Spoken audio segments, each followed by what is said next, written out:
Welcome to the Wrestling Round Presents Season 2 of Championship Culture.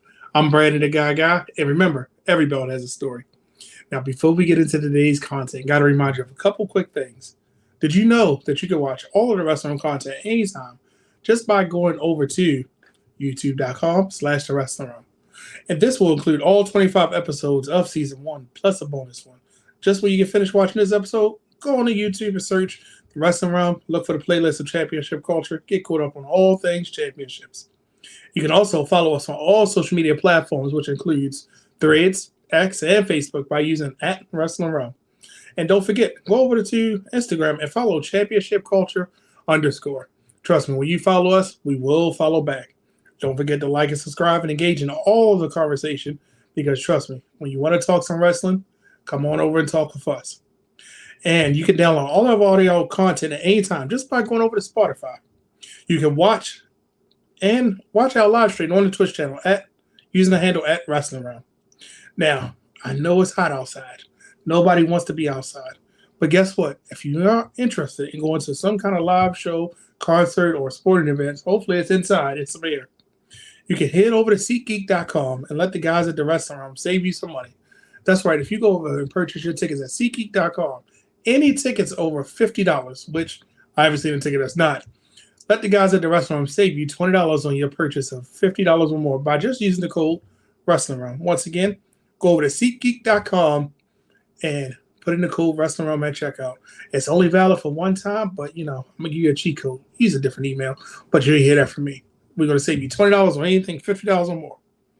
Now, ladies and gentlemen, when it comes to championship belts, there's a lot that can be said about any title, hence why every belt has a story. But in previous episodes, we broke down a certain belt that doesn't seem like it's going to go away.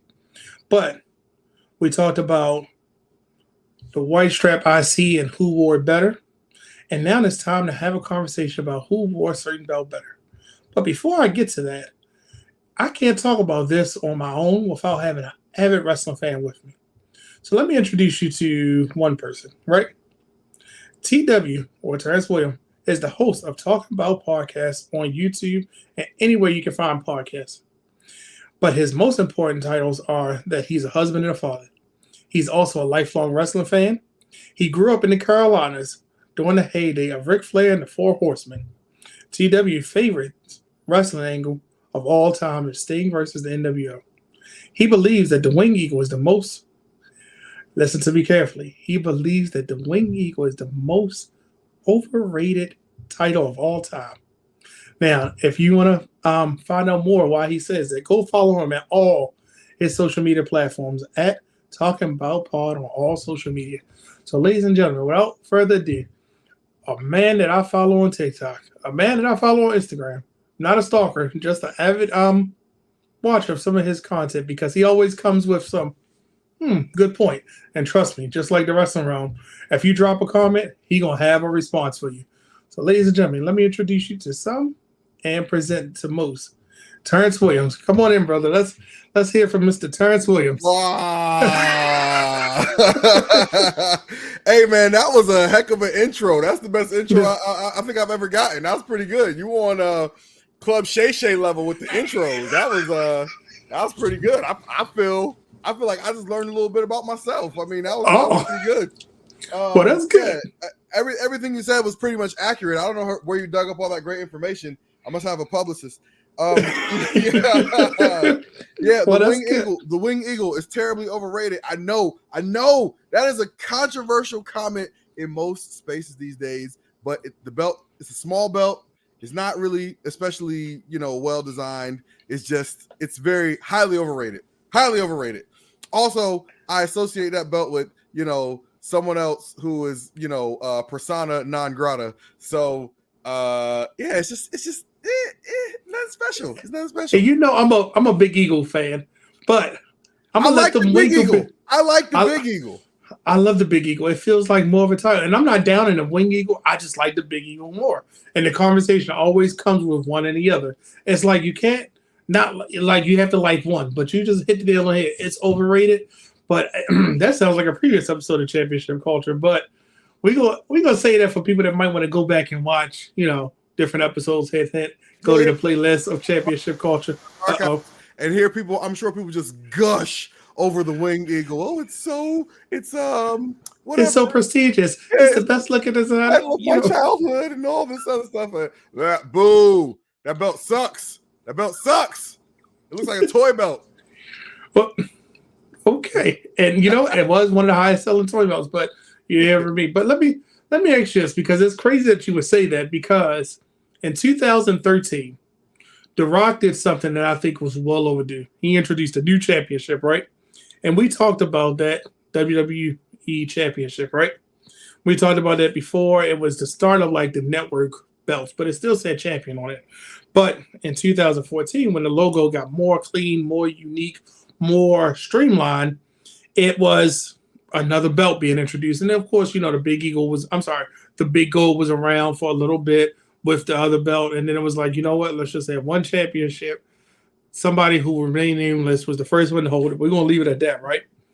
But what belt I'm talking about was this belt that was good and bad for business at the same time, because this sparked a lot of the cookie cutter belts that we saw, whether it be the Raw, SmackDown Women's Championship, the Universal title, you name it. We saw this was the mold for the belt. Just change the color. It was like somebody went in the paint and said, nope, make it this. Nope, make it that, right? But we're going to get into this because the title of this show is Who Wore It Better, right? Okay. And the first thing I'm asking, before we get to the Who Wore It Better, we got to try to break down some things for it, right? Okay. When this debuted, was this good for WWE to have a more streamlined and just take away, when I say take away certain things, because, a championship up to this point, even for the spinner, had an eagle on it, it had some globes, it had some traditional things. Now we just have WWE is just the main focus. Was this good for this belt? Yeah, I'm gonna say it was. Because even though the design itself was nothing special, if you look at it's easier to look at things in retrospect and be like, oh, that was a good idea or that was a bad idea. But if you look back, that the introduction of that belt was the beginning of solid, unmistakable WWE branded championships, which really coincided with championship belts being presented to the winners of major sports leagues. Every time they would win a championship, they got presented with this WWE belt, and it had the WWE logo on it, which was synonymous with the network logo. And that logo was everywhere. Every NBA champion, every Super Bowl champion, major college sports champions, they all had that belt with that logo, and that branding was everywhere. So I think it was actually very good. It was from a marketing and branding perspective, it was genius.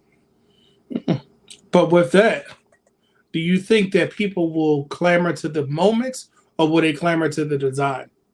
Because we're going to get into some moments of this belt, because I think that will distill your idea who wore it better. I think design is in the eye of the beholder, right? Because if you're like a true fan of like you said, the design, the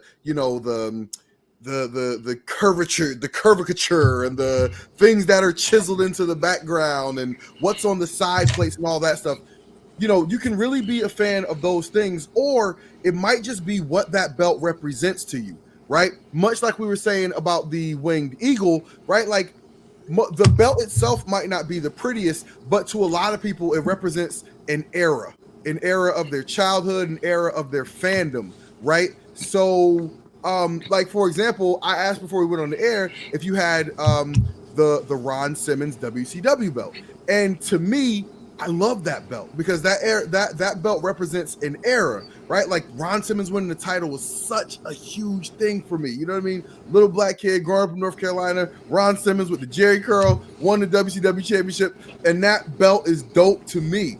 So even though the design itself might not be anything special with the big WWE logo belt, to so many people, they're going to think of, man, 2014 was such a year, and I can't believe, I got that belt, and it was such a moment. You know what I mean? People are going to remember Seth Rollins pulling off the heist of the century and, all of that stuff. And that belt, that design takes them to that moment. So I think, I think I think the design, I think people will remember the moments more so than the design, but the design part is not for everybody.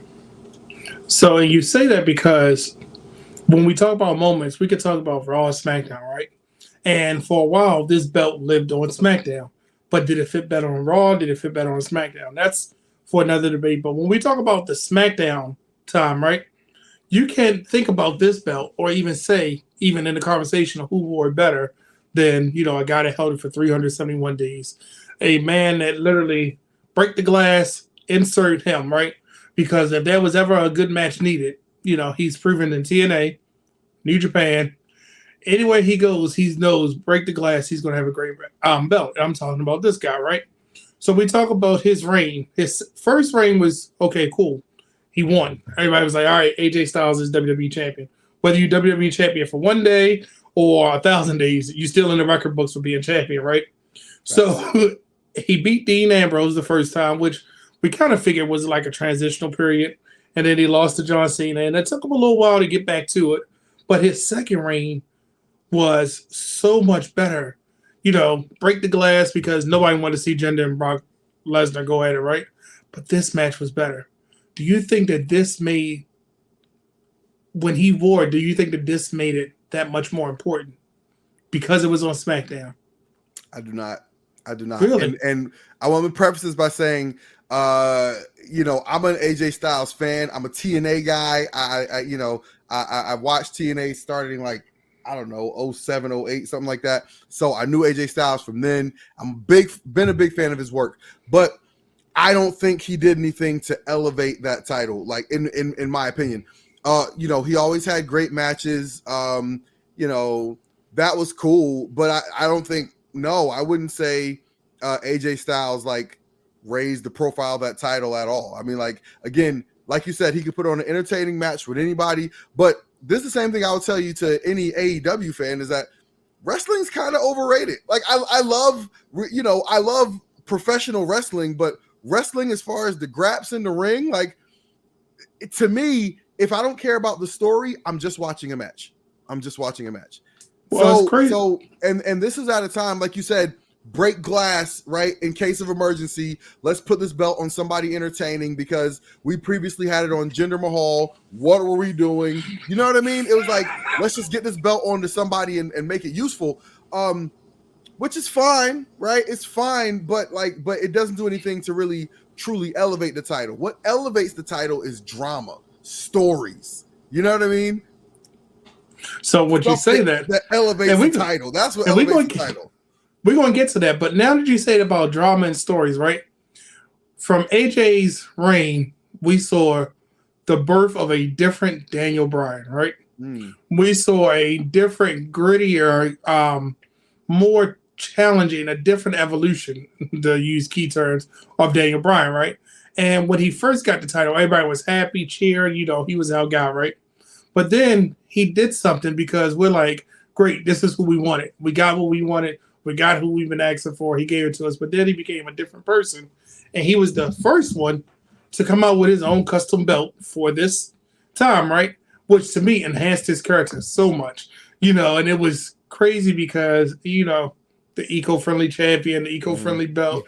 When I first saw it, I was like, well, that's kind of weird. But Daniel Bryan. Yeah. And it was like, okay, sure. Right? All right. All cool and dandy, right? But I think because we had this, it made it so memorable about what happened next, right? But when you think about it, right? Him and AJ, cool, great match. But then we had something that we didn't expect. You're talking about always going back to that moment. Many wrestling fans, no matter what your cultural background is, you cannot talk about this version of the belt without talking about Kofi Mania. The whole build-up, the story, everything going to it, right? Does that moment match this belt? There we go, right? Let's talk about Kofi Mania, right? Would this have been the same if it was a world championship or the universal title? No, absolutely not. And the thing is, like, look, man, one of the things that we do, you know, this is America, right? And race is a third rail issue, right?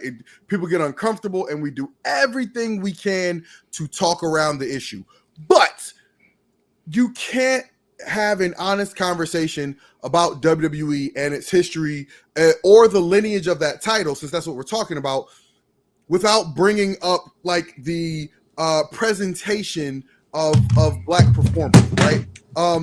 And like the amount of great Black performers who just never got a shot to be next to that title, and there's no good reason for it. You know what I mean? Like, shout out to Brian H. Waters, the godfather of the Black wrestling diaspora. But him and I used to have this discussion all the time, because I used to say, you know, like, it's crazy to me that we as Black fans have been convinced by the powers that be that Black wrestlers have to be perfect in order to be champion. You would look at all these Black wrestlers like, oh, well, this guy can't talk. Well, this guy can't wrestle. This thing, this flaw, that flaw, that flaw. And my answer to that was like, any flaw you can point out for a Black could be champion, you can find a white was champion that had that flaw, and they found some way to work around it. So I was never accepting of the idea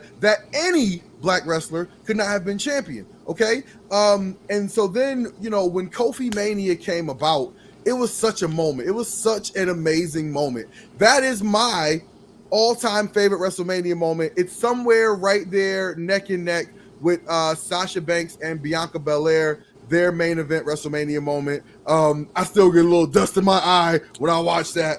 I'm not crying, you're crying.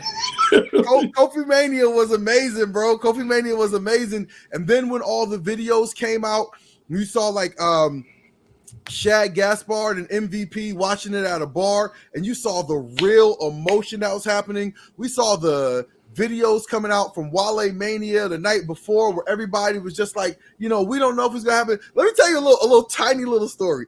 In the build up to Kofi Mania, I swear to God, I almost stopped watching wrestling because let me guess, the Elimination Chamber. Yes, was it the Elimination Chamber? That took me for emotion. That one took me through all the emotions. And that, by the way, that's a testament to the storytelling, right? It's a testament to the storytelling because they took something that was a real raw nerve and they touched on it just right.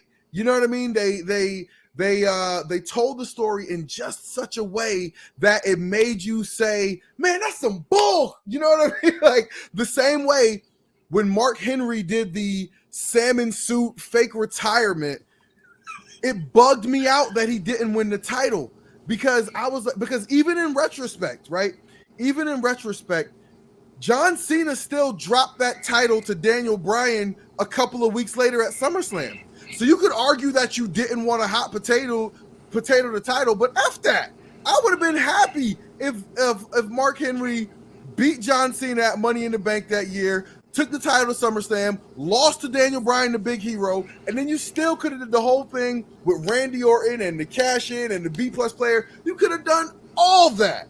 And so, you know, so anyway, I'm just saying. Or Mark could have been the one that when he lost, he could have given the Royal Strongest Slam. Randy could have cashed in. Right. That would have saved all of the shenanigans. But like all of it. Sore loser. That way or the exact same way. Just have Mark Henry just, you know, whatever. You know, whatever. You know what I mean? Like they could have done it. They could have put the title on Mark Henry. And when we all remember the fake retirement, the salmon jacket. You know what I mean? That was an unforgettable angle. And Mark Henry's never been hotter. Never would be, and you know, and that's not a knock on Mark Henry. That's a testament to how great that angle was. And if you weren't going to put the title on a Black man after that, then it felt like you never ever would. And in leading up to that Elimination Chamber, you know, Kofi had the gauntlet match performance where it was like, oh my God, this is what a performance. Like, you know, and it was like, he been? And he actually got a chance? Oh, wait a minute. And I told myself, I was like, dog, like, I think he can do it. Elimination Chamber, same thing with Mark Henry. I don't care if he wins that Elimination Chamber and loses it back at WrestleMania. Just let him have it for a couple of months. Just let him have it. And when he lost the Elimination Chamber, I was like, man, bleep this. Oh man, I swear to God, as surely as I'm sitting here, I almost quit watching wrestling. And it's crazy that you would, because these moments, right? The excitement that we had at Kofi Mania, the wind was knocked out of us on the first episode of SmackDown, and we know what happened, right? But we got it back when the belt shifted to Raw, right? Drew won the Royal Rumble, and then he became, and I'm gonna just call him Al COVID champion, right? Because he never got his moment in front of fans, neither one of his title reigns, right? This was Al COVID champion. When he defeated Brock Lesnar, we can say Brock Lesnar and Big Show on the same night, but we know it was Brock Lesnar, right? He carried this belt. He made you pay attention to him on Raw for the things that he was doing, no matter who he was wrestling. And then him and Bobby, I'm sorry, it was him and Randy first, had some really good matches that really was like, okay, yeah, they traded the belt back and forth, gave him a 2-time reign. Woo, good job, right? But as we progressed through Raw, you know, we got another moment, right? Because here we have Bobby Lashley with the belt, right? Bobby Lashley, I don't care if he had it 1 hour, 1 day, 12 hours, you know, 2 short title reigns in a small amount of time to further the story. Yet again, you know, Brock Lesnar taking it off of conveniently reasons. It goes without saying, right? Right. Great moment. I think that it was a culmination of a career-defining moment for him. But do you think that this would have had the same... We know it didn't have the same impact as Kofi Mania, right? But we got another one in the record books, right? Did Bobby Lashley do enough with the title, or does he need to go back and visit it again? I thought Bobby Lashley was great with the championship. I thought that you mentioned Drew McIntyre, and I never liked Drew McIntyre as champion. I'm going to tell you why. When I watched Drew McIntyre as champion and I saw all the effort that went into booking him strongly, it just made me resentful for the way that they booked Kofi Kingston. Kofi Kingston had that belt for 6 months and they never did anything interesting, and I hated them for that. I hated that so bad because it was one of those things where, in my eyes and in reality, the company, they were cutting his legs out, which I could never understand from a Vince McMahon's booking point of view. It's like, if the fans are telling you they like somebody and they want to see them shine, why not do everything you can to make this title reign memorable? You're leaving money on the table. If you got Kofi and you got all that momentum for Kofi Mania, if you know you're going to give him the title for 6 months, make it a great 6 months. Give him memorable feuds. Let him beat somebody big, and you know what I mean? Like, do something fun with him. They did nothing with Kofi Kingston. So when Drew McIntyre got that title and they did everything possible to make him look great, he got to beat Brock Lesnar. He Claymore kicked Brock Lesnar over the rope at the Royal Rumble. You know, beat Brock Lesnar at WrestleMania. Beat Big Show right after that. There was an episode of Raw where Drew McIntyre walked into the locker room, challenged everybody in the locker room to fight him, please. Nobody would fight him, and then somebody finally stepped up and he whooped them, of course. So when I saw everything they did to make Drew McIntyre look like this amazing, you know, god, I was like, yo, it just made me hate him. It made me resentful because they didn't do any of that for Kofi. So when they did the thing where Miz screwed over Drew McIntyre, and then Bobby Lashley, when they did the thing where Bobby Lashley got his title from Miz, I loved it. It was done so well. Mwah. Because I thought that the way they presented that, right? Like, Miz is this cowardly heel who was doing everything to avoid paying his debt to Bobby Lashley, and Bobby Lashley, you know, slapped him around like Bobby. Like, you got to imagine if Bobby and Lashley and Miz fought for real, then it would look a lot like that. You know what I mean? Like, Miz was doing everything he can. He wanted. Remember, he avoided him the whole show. Remember, he kept trying to avoid. Oh my God. It was hilarious. So I thought it was done so well, and I kept thinking they were going to do something to try and get out of it or screw Lashley out of that opportunity, but he won the title in dominating fashion, and I thought it was amazing. Then, once he got the title, they presented him in such a great way. You know what I mean? Like, we know, like, traditionally, black talent have been presented in some sort of, buffoonish way, over the top, this way or that way. Bobby Lashley, much more stoic, but I'll whoop your ass. You know what I mean? Like, that's basically Bobby Lashley's thing. And he was smooth with it. He was smooth. He was that. I liked when they had the girls coming out with him. I was like, man, this is a world champion. This is you've had this guy sitting here all of this time, and he should have been being presented like this. I thought Bobby Lashley had a great title run, to be honest with you. I thought it was really good. Did he lose that title to Brock Lesnar or injury? I can't remember how he lost. No, remember he lost it to. He lost. Oh, to that's right. I guess and then he got it back. But then he got it back, and then he lost it to. Wait a minute, I'm trying to remember. He lost it to. I'm sorry. He lost it to. The cash. Brock. No. I'm sorry. He lost it to Big E first. Big E lost it to Brock. Brock, lost it to Lashley, and Lashley got it. Then Brock got it back. But that brings us to the point because remember, he was at the highest point, and then the cash-in happened, right? So now we have, Big E as champion, right? And I feel like that was a blanket. That's what that picture says. That's I swear. But I feel like this was a blink in this title's history. Yeah. Literally, if you blink, you miss it. Yeah. Did he deserve more? Absolutely. Former NXT champion, former two-time Intercontinental champion, multi-time tag champion. The man had put the work in and was showing that, hey, I can do this. Just for him to be fed to Lashley, fed to Brock. Lashley get it back, Brock get it back, and then we wind up with the situation we have now. Yeah. But I want to take you back. So we talked about the title going back and forth between Raw, right? We talked about some moments, right? But I really think some of the biggest moments started with the heist of the century, right? We talk about the heist of the century for multiple reasons, right? Seth Rollins' first title run. It was the architect coming into his own, split from the Shield, had the match early in the night. Nobody expected it because he was the Money in the briefcase holder. We knew that Vince was pumping down our throat a certain person, right? Mm-hmm. He was force feeding us the one that we're gonna play that. We're not pausing enough. I said what I said. He was force feeding us the big dog, right? So we had the heist, which I think, in hindsight, going back and looking at it, it served its purpose.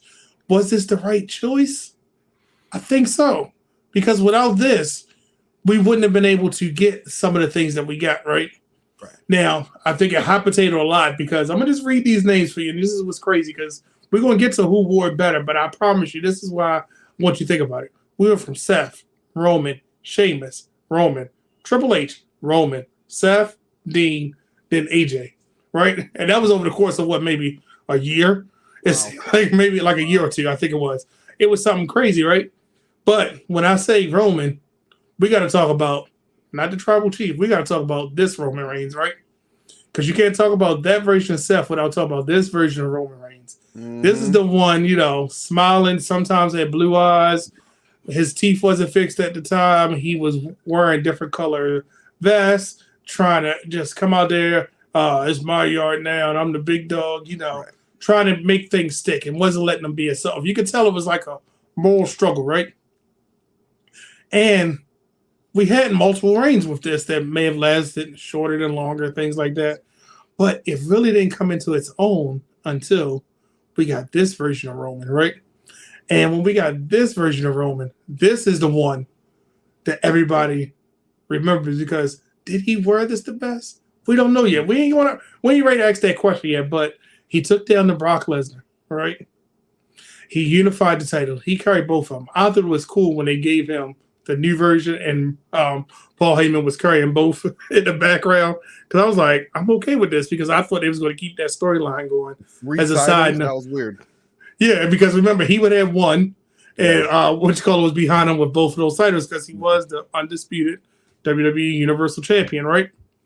But and I know I kind of get a feeling that this might be your version, but I'm gonna ask you this question, all right? With this championship, who do you associate with it, and why Roman Reigns? Who do I associate with it, and why Roman Reigns?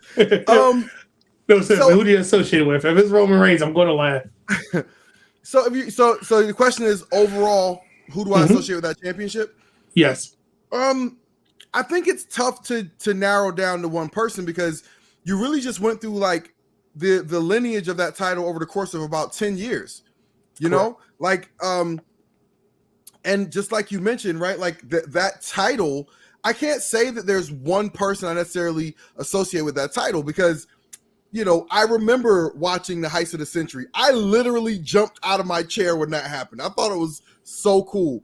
Kofi Mania, like I said earlier, I can't say enough about that moment. And as a matter of fact, one of the best moments in that segment during WrestleMania was the moment where Big E with tears in his eyes goes over to that platform and yanks the velvet cover off of the title belt and, you know, takes it to present it to Kofi. That, you know what I mean? Like, listen, man, that was phenomenal. You know, and for me, that will always be one of my favorite wrestling moments of all time. But I've also told you, you know, what I thought of Kofi's reign. You know what I mean? Like, and so I can't say I necessarily will associate him with that belt, but now that I'm thinking about it, like, that's the black WWE champion belt. You know what I mean? That's the black WWE champion belt. You know, Kofi had the greatest moment. Lashley had the greatest reign of a black WWE champion, you know, Rock excluded. Maybe even, I don't know, we could probably compare some notes. He might be up there with The Rock. And then Big E was, you know, an up-and-comer who, you know, was a lot of should have been. You know what I mean? So, you know, I think if you really ask me to define that belt, for me, who wore it best? So this is not the who wore it best question, I guess. But like, if you really ask me to think about it, like if I put some thought into it, that's going to be the black WWE champion belt because, you know, look, during the pandemic, is that Bad News Brown? I hate him. I hate everything about him. Can you get down the screen, please? Make us that. That's going to be on the thumbnail. You do realize that, right? That's awesome. Dwayne's going to have notes about this. This is going to be his notes. I'm telling you, on Wednesday night on the flagship show, Wrestle Now podcast, this awesome. Is what Dwayne's notes is going to be about. Yo, you got to do the version of that where you put the black glove, the ghetto blaster in there. So I think you said we can tell who you're associated with, right? Now, who would you have wanted to see during that 10-year reign, right? Who would you have wanted to see at least hold the belt, at least say that they could be champion? Who did you want to see hold this belt? Because I got my answer, but I want to hear your answer. You might crack up. So I guess this is someone who never had it, right? Correct. Let's see. Gosh, that's tough. That's tough. Because I gotta be honest with you. Once they started giving it to the black dudes, and once they went black to black, I was like, yo, I'm die happy. Who do I think could have or should have been WWE champion or had that belt that didn't get to have it? Let me see. Oh man. So while you're thinking about that, right? It's kind of crazy because we got Kofi, we got Big E, right? Xavier Woods should have completed the trifecta.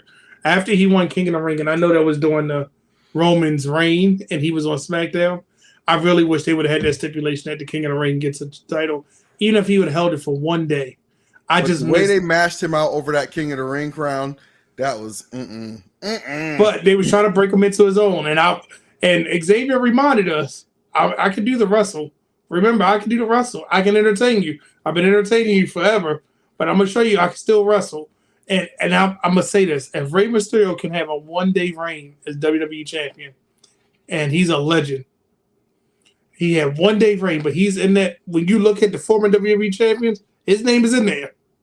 So why couldn't we give it to Xavier? And that's what I'm gonna say. Somebody I wish would have held it during this time. It's others, like of course the Universal title was around. I thought the Universal title was going to be kind of like how the big goal was for a small time when it was. Right. This is trying to build up people to see if they can actually handle the pressure before they give them the WWE Championship. Because all in all, the WWE Championship is the title, the main number one, longest lineage. This is the title that everybody wants. You can still call yourself world champion, but it lacked the fact of certain people. Like I think one of the other missed opportunities was we had all that talent on Raw. You had a lot of feuds that could have happened in NXT.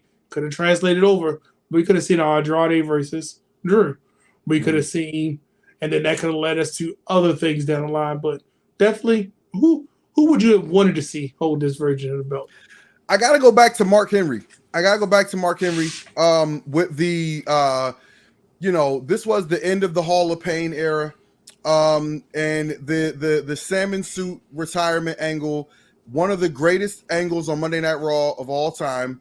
And it was just the moment. It was one of those moments where, for those of us that like to believe that professional wrestling is some sort of meritocracy, where if you do the thing that gets fans excited the most, you deserve to be in the top spot, then Mark Henry should have been in the top spot after that fake retirement salmon jacket promo. The betraying John Cena, the way it was set up, he sold it so well, and it was just a great moment. And I think there's no good reason that he shouldn't have gotten that title at Money in the Bank. So yeah, if I had to pick one, it'd be Mark Henry. And I'm gonna give you another little tidbit. One wrestler we know had it. He won it at Elimination Chamber, dropped it at WrestleMania. Transitional champion, clear, right? And it seemed like the company had faith in him. They had stock in him. And I'm talking about none other than, rest his soul, Bray Wyatt, right? When Bray Wyatt held this belt, it was a complete shocker. It was a yes, my guys want it. I was like, okay, we gotta do something. And then we had all the bugs at WrestleMania. We had the weird stuff.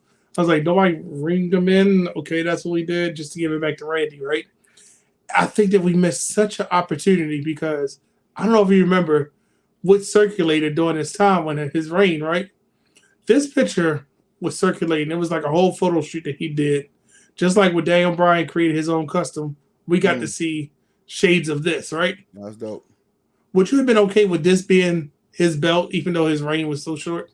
I would like that way better than that Fiend mask belt. That was that right there was fire. But that Fiend mask belt was crazy. I was like, what is this?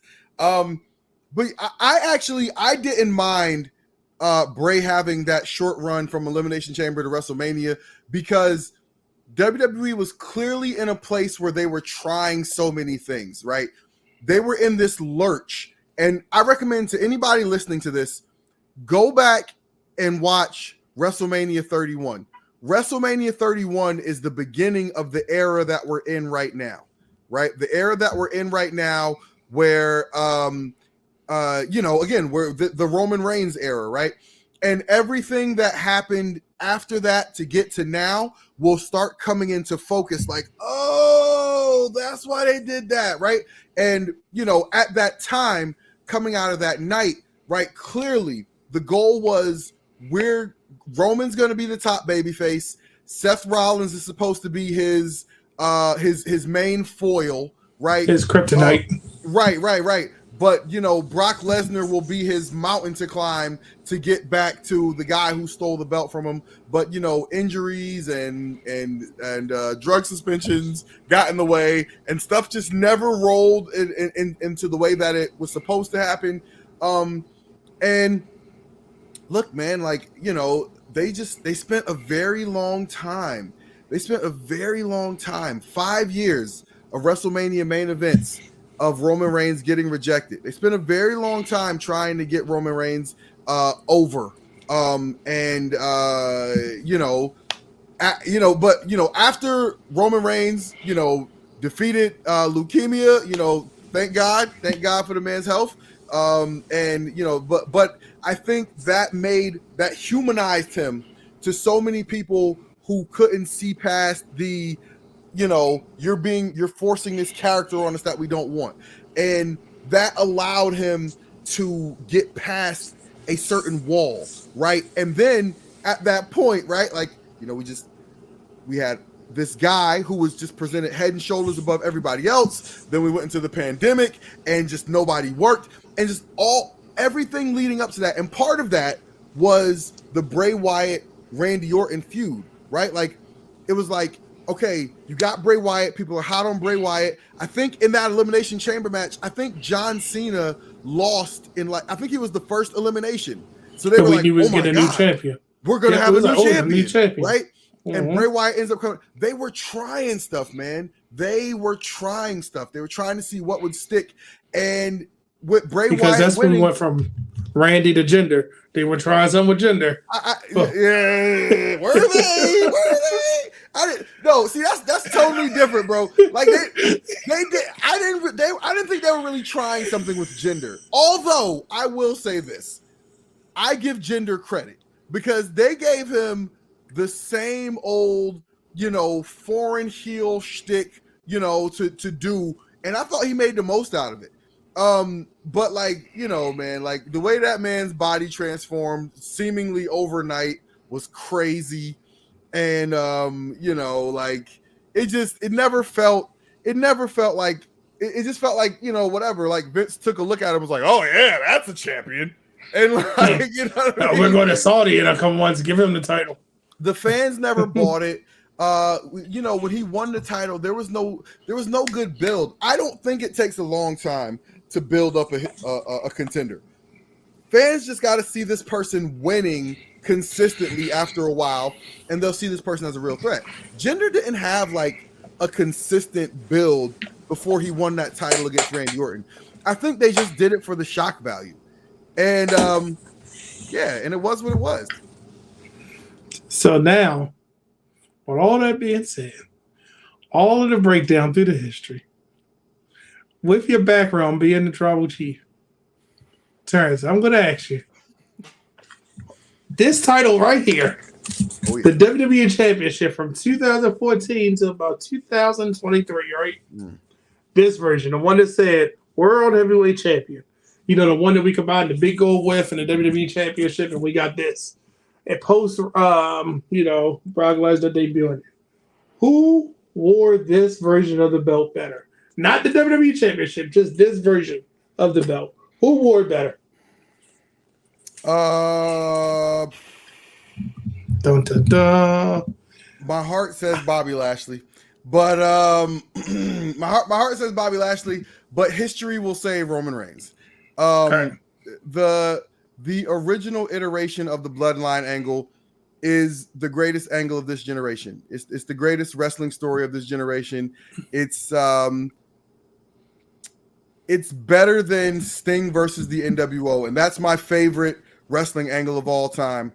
At least WWE had the guts to end this in a succinct way, in which they never did with Sting versus the NWO. This story, this story brought us out of the pandemic, right? And at a time when WWE was hemorrhaging viewers, right? So bad that they broke the emergency glass and started putting the title on black people. That's how badly WWE was hemorrhaging viewers. And at a time when we all came back, it brought a lot of people back in, and Roman was just at a level that he never had been at before. The story with, what he was doing to Jay, and it was great drama, great television, all leading up to, what would become, the Roman, Usos, Sammy, Solo, Paul Heyman bloodline. It's the greatest story of this generation. And so I believe history will say that, Roman Reigns is the person most identifiable with that championship, and with good reason. For my own vote, I'm going to say Bobby Lashley wore it best, but I am in no way denying the contribution that Roman Reigns made to revitalizing that title and revitalizing WWE as a whole with the original iteration of the Bloodline story, which is leading us to, where we are now and what's coming, which is the Roman Reigns babyface run that as much of you're shaking your head no, that's not what's coming. That's not where we're going.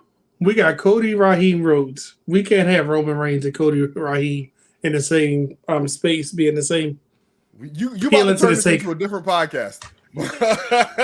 Roman got to come back as Roman Reigns. He got to come back. We don't need. So back to who wore better. So, I want to listen.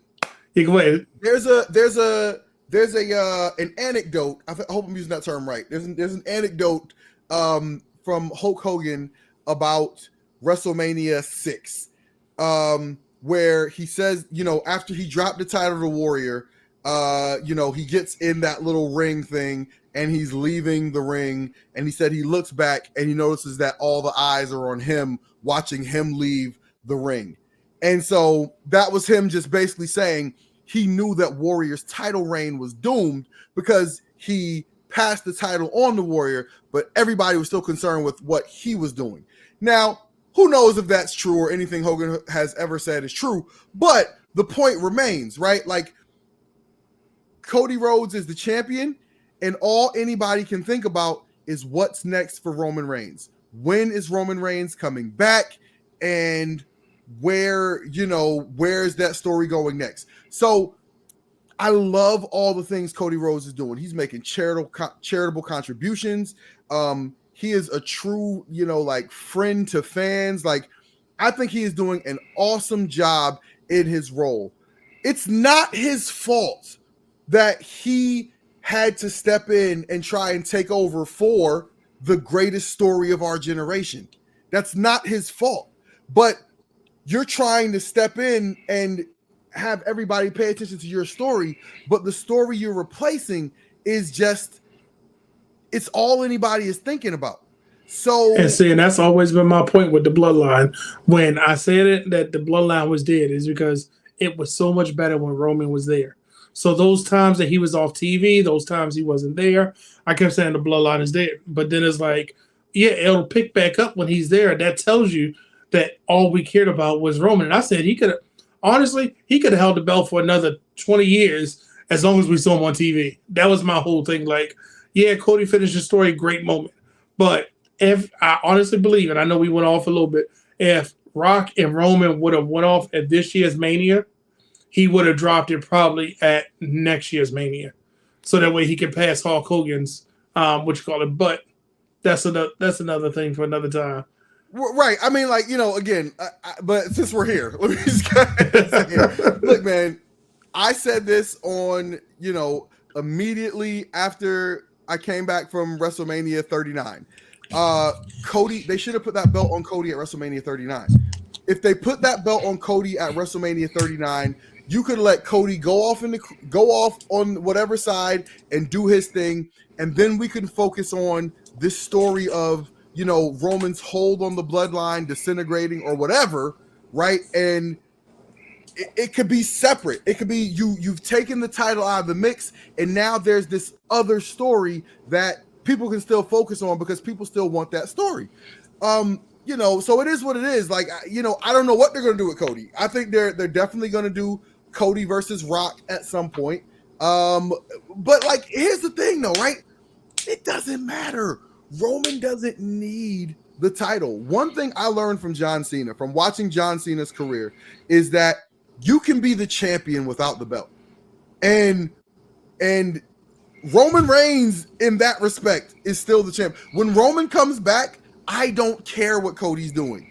I'm not saying I don't care what Cody's doing, but it's not going to be more interesting than what Roman's doing. No, and nobody else is going to care. The most hardcore of Cody Rhodes fans, Dave LaGreca, and whoever else in the world that is a professed Cody Rhodes stan, you're not going to care more about what Cody Rhodes is doing than what Roman Reigns is doing when Roman gets back. So he said his piece. I think that he's trying to tell us that Roman wore it better, which I'm going to tell you who I think wore it better. And I'm going to give you my reasons. All right. So it's time for story time, like Adam Cole would say, right? when TNA was around, they realized that they had a generational talent or whatever you want to call them, right? AJ Styles, X Division champion. Everything's synonymous with the X Division. You can't talk about that without saying him, Christopher Daniels, Samoa Joe, Chris Sabin, right? Petey Williams, all these guys. Then when it comes to the NWA title during that time, him, D'Lo Brown, even though D'Lo didn't win, Jerry Lynn, Jeff Jarrett, the list goes on. Then when it was the TNA world title, their version of the Wing Eagle, you still talking about AJ. TNA Sting Belt, still talking about AJ. He left, went to New Japan, world champion, right? I credit WWE for bringing him into the Rumble, letting us get used to who AJ Styles is at this point in his career before they gave him the title. And then for him to beat a Dean Ambrose, yeah, short title reign, cool, done, great. The second title reign was, oh, I'm better than your current champion, and I'm going to be able to sell these tickets, and I'm going to make Survivor Series more watchable now because I'm the champion. And they kind of gave him the ball.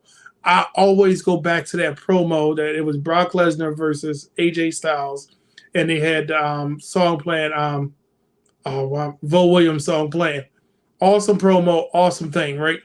So when we talk about this version of the WWE Championship, I'm going to have to say my mind wants to say Roman wore it better because he unified it, and they kept, a failed experiment, but they kept going back to him, kept going back, and wouldn't give up. They was like, nope, we're not going to give up. And then finally, when he got it the last time, I think it was awesome when he had the 2 belts because I'm a belt guy. But that's what my head is saying. But my heart goes with AJ Styles because we had time. We got to see it. And yeah, he was the face that run the place. He was the reason to tune into SmackDown. He was the reason that you watch things. And even when him and Daniel Bryan was mixing up, like the whole invasion with him and Samoa Joe, I felt like Samoa Joe was going to take it back. Now, if this would have been the Triple H era, we probably would have had their match was like 7, 8 maybe. And I'm a AJ Styles fan. If it would have been during the Triple H era, it probably would have been a 10 easily. But I'm going to say AJ wore the best with getting the flack that they said, oh, how you not see Roman? Yes, he had it. He unified him. He had him early on. But now I'm asking this. Now we determine who wore it better, right? Who's your top 5 to wear it? I know you're going to say Big E. Kofi. And let me say, you said Kofi and you said Bobby. Roman. Who else? You got 2 more. All right. Top 5. My top 5 to wear that title. All right. In no particular order. I'm going to go Bobby Lashley, Kofi Kingston, Big E, yeah, Seth Rollins, and Roman Reigns. Oh, yeah, it's Seth in the category. I just remember, I feel like more Seth's career was with the Universal title than it was the WWE Championship. But you know what? But that title was the title he took at the height of the century. Good point. And he was on that great run before he blew his knee out. And that was his first, and then he came back. The blonde streak, the Tyler Black streak, had that title. So I'm gonna get my 5 would be the 3 blacks and Roman Reigns and Seth Rollins. And it's crazy because and I don't know why I keep saying, because he had 2 runs with the WWE Championship, because he had it for that 1 minute when Dean Ambrose came down, because I really think that it's so much more to do with that story with him and Roman. It's so much unfinished business because he technically has not beat Roman has not beat Seth. Technically, did he make him pass out at the 1 match? Yeah, I mean, he looked pretty beat in that Royal Rumble. But yeah, I mean, I think you're right though, and I think there's a reason for that. At this point, I don't know if that story will ever come full circle, but I think Triple H is doing his best. I think at this past WrestleMania, I think Triple H did his best to give Seth Rollins his flowers for putting all the people over, right? Like that main event of Cody Rhodes and Cody Rhodes and Roman Reigns. You can't, I'm not saying you can't get there without Seth Rollins, but he did a lot to prop Cody up in Cody's first year back. I'm going to be your shield. Yeah. So, and I think that, given, the frequency of Seth Rollins' injuries at bad time, who knows if he'll ever get his WrestleMania main event. I believe I believe Triple H is in his corner, and I believe Triple H would love to give him his main event, and I think that's why he was featured so shoehorned is a better word, shoehorned into this WrestleMania main event. But I don't know if we'll ever get that, Seth Rollins, Roman Reigns main event that we were supposed to get at WrestleMania 32 in Dallas. Well, think we answered it. I think we did. And it's crazy because I say AJ, you say Bobby, with a strong Roman possibility, right? Yes. And I would love for the comments to tell us who do they think wore better. And please engage in the comments and tell us who wore better, because guess what? If you want to hear more great content like this, tell them where they can find you at. Yes, you can follow me at Talking About Pod. That's there you go. Talking About Pod on all your social media. Subscribe to the YouTube channel. The pod is I took a little break for summer. I was hanging out, doing family things, spending time with my kids, hanging out with the wife, going on vacations and doing fun stuff. But the pod is coming back. Should be this week. We're probably gonna hit you up twice. Wednesday will be a little wrestling talk. Friday will be more of a function where we just hit on, sports, culture, and all the fun things going on. So Talking About Podcast on all your social media. And yeah, like I said, tweet me. I didn't say that. Tweet me, I tweet back. And all the fun events that are going on. I don't care if it's NFL, college football. The new college football is about to come out. I'm a big WNBA fan. So if y'all got some Caitlin Clark hate or some or I don't know these sports references. Tweet your boy. I'm here for it all, baby. I'm here for it all. I love Caitlin Clark, by the way. I love Caitlin Clark. That's good. Right. So, ladies and gentlemen, there you have it. We cannot thank you enough for joining us tonight to talk about who wore better. Man. Yeah, so I think we had some good discussion here. I think we got to answer the question. Can't wait to hear Dwayne's notes on Wednesday at 10:30 p.m. on the Wrestling Around Now podcast. But guess what? If you want to follow us on all social media platforms, please feel free to go over to Instagram and follow Championship Culture _ or just follow the Wrestling Around on all social media platforms. Trust me, when you follow us, we will follow back. When you engage us, we will engage back. But tune in every Tuesday at 8 p.m. Eastern for a new episode of Championship Culture. And don't forget, every belt has a story, and I can't wait to hear yours.